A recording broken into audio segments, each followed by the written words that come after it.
ठाणे जिल्हा मध्यवर्ती सहकारी बँक लिमिटेड यांची निवडणूक आता जाहीर झालेली आहे। तर निवडणूक 2026 यासाठी आता जय्यत तयारी प्रत्येक पॅनलची सुरू झाली आहे। सहकार पॅनल यांचे पत्रकार परिषद नुकतेच पार पडले। तर बहुजन विकास आघाडी तसेच एकनाथ शिंदे शिवसेना हे एकत्रित आलेले आहेत आणि विविध मंत्र्यांनी आणि नेत्यांनी सहकार पॅनलला पाठिंबा दिलेला आहे। वसई विरार तसंच ठाणे या ठिकाणाहून 6 उमेदवार निवडण्यात आलेले आहेत। या पॅनलची जय्यत तयारी सुरू असतानाच आता आमदारांनी आणि मंत्र्यांनी पॅनलला पाठिंबा दिल्यानंतर हा पाठिंबा जाहीररित्या सांगितलेला आहे।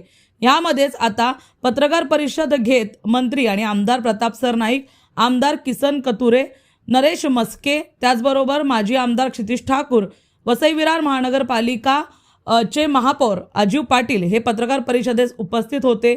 याचबरोबर आपला पाठिंबा जाहीर करत असतानाच त्यांनी सहकार पॅनल हे कशा प्रकारे गेल्या अनेक वर्षांपासून यशस्वीरित्या बँक चालवत आपले काम करत आहे, याचबरोबर यंदाच्या वर्षी देखील सहकार पॅनलला जिंकवून ही बँक सुरक्षित ठेवायची आणि वाटचाल यशस्वी ठेवायची असं म्हटलंय। जाणून घेऊया यावर सर्वच मंत्र्यांचे, उपस्थित आमदारांचं काय म्हणणं आहे। त्याचबरोबर सहकार पॅनलचं पूर्ण वसई विरार दौरा सांभाळणारे माजी आमदार क्षितिज ठाकूर यांचं देखील यावर काय म्हणणं आहे। समोरचं जे पॅनल आहे त्यांच्या प्रेस कॉन्फरन्स मध्ये ते स्वतः बोलले की ह्या लोकांनी चांगलं काम केलेलं आहे। म्हणजे समोरच्या लोकांनी पण कबूल केलंय की ही जी मंडळी बसलेली आहे की त्यांनी चांगलं काम केलं। आणि कथोरे साहेबांच्या नेतृत्वाखाली सगळ्यांचे प्रयत्न हेच होते की बिनविरोधच झाली पाहिजे ही बँक, ज्या पद्धतीने चालवली आहे पुढे पण त्याच पद्धतीने ही मोठी कशी होईल आणि सामान्य माणसाला एक पॉझिटिव्ह अप्रोच ठेवून कशी मदत करतायत। म्हणजे तिकडे प्रायव्हेट बँक आणि नॅशनलाइज बँक उभं पण करत नाही, तिकडे हे लोक कागदपत्र धक्के खायला न देता एक पॉझिटिव्ह अप्रोचनी कशी मदत करतात ह्या भूमिकाची सगळीच मंडळी। आणि त्यासाठी आज महाराष्ट्रामध्ये फक्त 2 बँक सोडली तर बाकी सगळ्या जिल्हा बँक हे अडचणीला आहे। म्हणजे साखर कारखान्यामुळे असेल, डेअरीमुळे असेल, आपण हे सगळ्यांना हे माहिती आहे। आजपर्यंत कोणाचंच लक्ष या बँकेवर नव्हतं, अचानक सगळ्यांचा इंटरेस्ट कशाला? अख्ख्या महाराष्ट्रामध्ये फक्त 2 बँक आहेत ज्याच्याकडे पैसे, ज्या पद्धतीने अनवणी कामकाज केलं आणि जी ग्रोथ तुम्ही गेल्या 10, 15, 20 वर्षात जर बघितली तर ठाणे जिल्हा बँक आहे मोठी बँक नव्हती। आणि आज आणखी वस्तुस्थिती महाराष्ट्रामध्ये 1 नंबरची बँक जर बघायला गेलं तर ठाणे जिल्हा बँक म्हणून सगळ्यांचं लक्ष आलं। सगळ्यांना विनंती आहे की ह्या पॅनलला जास्तीत जास्त मताने आपण निवडून देतील। 8 बिनविरोध झालेले आहेत, 11 टोटल लागतात पॅनल उभं जिंकायला। 100% हे पॅनल आपलंच येते। जास्तीत जास्त मतांनी कशी आपली येईल तेवढीच आपल्या मीडियाच्या माध्यमातून विनंती करतो। 17 तारखेपर्यंत विड्रॉ करू शकतात। समोरच्या लोकांना आवाहन करतो, जर तुम्ही विड्रॉ करू शकले तर विड्रॉ करा आणि चांगल्या कामासाठी हातभार लावा एवढंच विनंती करतो। 2 शब्द संपवतो। काही चुकलं असेल तर 25 वर्षापासून या बँकेची मी संलग्न आहे। 25 वर्षामध्ये कुठल्याही राजकीय पक्षाने अशा प्रकारचा हस्तक्षेप नाही केलेला। पहिल्यांदा अशा प्रकारच्या निवडणुकीला सामोरं जायची वेळ येते दुसऱ्या पॅनलच्या मध्ये। त्यामुळे सहकार पॅनल मध्ये आम्ही सगळेजण एकत्र आलेलो आहोत आणि या पॅनलला खरं म्हणजे आम्हाला पहिल्यापासून जी साथ दिली ती हितेंद्र ठाकूर साहेबांनी आम्हाला साथ दिली। त्यांच्या बरोबर अगोदर बऱ्याच जणांनी चर्चा केली, मी सुद्धा सगळ्यांच्या बरोबर केली, शिंदे साहेबांच्या बरोबर चर्चा केली, सगळ्यांच्या बरोबर चर्चा करून हा सहकार पॅनल आम्ही एकत्रितपणे लढण्याचा निर्णय घेतला आणि आज तुमच्या समोर उमेदवारांची नावं घोषित केलेली आहेत। हे खरं म्हणजे अगोदर जे परिवर्तन पॅनल तयार झालं त्यांनी जर अशा पद्धतीने एकत्र आणलं असतं ना तर ही बिनविरोध निवडणूक झाली असती, याचा काही प्रश्न आला नसता। सगळ्या नेत्यांनी जाहीर केलंय की जर परिवर्तन पॅनल मधल्या उमेदवारांनी किंवा त्यांच्या जे पुढे असतील त्यांनी सांगितलं तर आम्ही त्याला निश्चितपणे त्यांनी आधीच अगोदर घोषित केलं, त्यांच्या नंतर आम्ही पॅनल घोषित केलं। त्यामुळे त्यांनी घाई केली, ती घाई केली नसती तर बिनविरोध झाली असती। सांगतो तुम्हाला खरं म्हणजे सहकारमध्ये कुठेही पक्ष सहकारमध्ये कुठेही पक्षीय लेवलला निवडणूक जात नाही।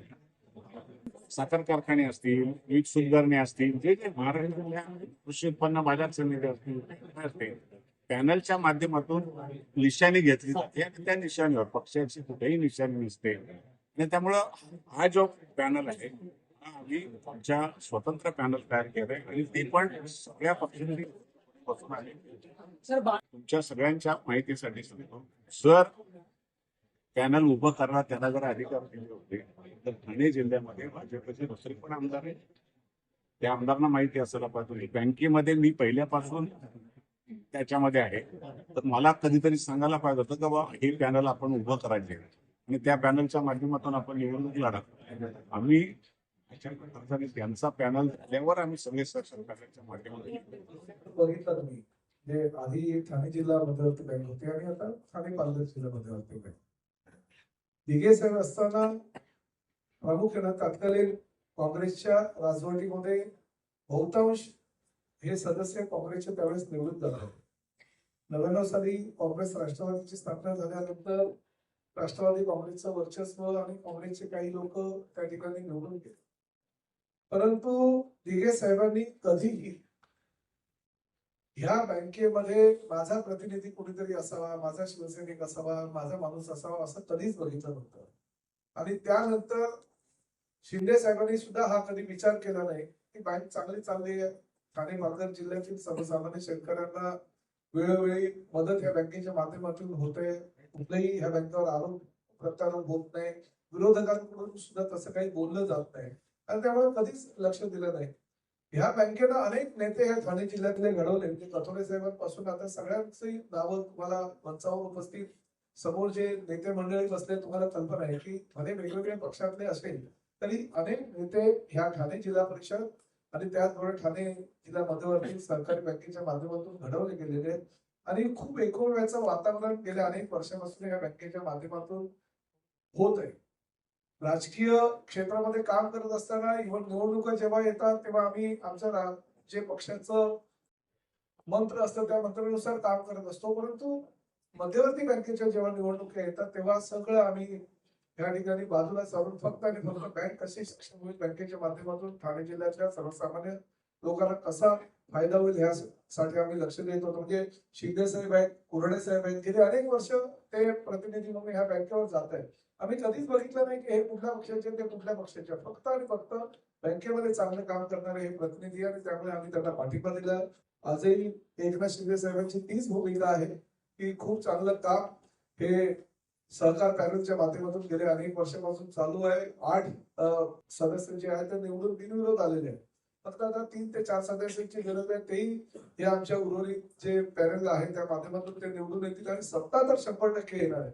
परंतु 100% हे फक्त सहकार पॅनलचे सगळे सदस्य यावे जेणेकरून ते पॅनल अतिशय सक्षम आणि मजबूत होईल आणि त्याने त्या माध्यमातून जिल्ह्यातील पालघर जिल्हा आणि ठाणे जिल्ह्यातील सर्वसामान्य शेतकऱ्यांना आणि सर्वसामान्य जनतेला न्याय मिळेल ही भूमिका एकनाथ शिंदे साहेबांची असल्या कारणानं आम्ही सर्वजण आमचं पक्षविरहित राजकारण या ठिकाणी जे धर्मवीर दिघे साहेबांनी आम्हाला सांगितलं होतं जे आता एकनाथ शिंदे साहेबांच्या माध्यमातून होत आहे आणि 100% 27 तारखेला आम्ही हे पॅनल सगळ्यात जास्तीत जास्त मताने सगळे निवडून येतील आम्हाला खात्री आहे. फक्त एकच मगाशी ज्या पद्धतीनं क्षितिजींनी सांगितलं की 17 तारखेपर्यंत मुदत आहे, तोपर्यंत जर आपलं डिपॉझिट तुम्हाला जप्त करून घ्यायचं नसेल तर तुम्ही माझा घ्यायला काहीच हरकत नाही. आम्ही अन्य कामांमध्ये आपल्याला सामावून घेऊ हे आवाहन करतो आणि ह्या पॅनलला जास्तीत जास्त मताने निवडून आणावं असं आमच्या सगळ्या पदाधिकाऱ्यांना विनंती पाहिजे. धन्यवाद. सुद्धा अनेक संभ्रम होते. नक्की कोण कुठे काय आहे नक्की काय आहे. वेगवेगळ्या पक्षांचं त्या ठिकाणी युती म्हणून काही उमेदवार प्रचार करतायत. परंतु हा ठाणे जिल्हा म्हणजे मी पालघर त्यात अंतर्भाव समजतो. पालघर प्रशासकीय कामकाजाच्या दृष्टीने जरी वेगळा जिल्हा असेल तरी पूर्वीचा एकच जो आपण ठाणे जिल्हा आहे, ठाणे आणि पालघर हा जिल्हा कायम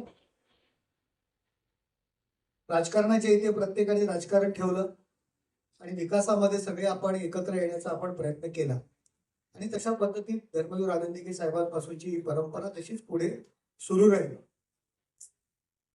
जिल्हा बँक असेल इतर सहकार क्षेत्रामध्ये कधीही कोणीही पक्ष म्हणून आणण्याचा प्रयत्न केला नाही. मी आमच्या शिवसेना पक्षा संदर्भात बोलेल, दिघे साहेबांपासून ते एकनाथ शिंदे साहेबांपर्यंत कधी पक्ष आणण्याचा आम्ही प्रयत्न त्या ठिकाणी केला नाही. हे सर्वजण त्याचे साक्षीदार आहेत, आपणही साक्षीदार आहात.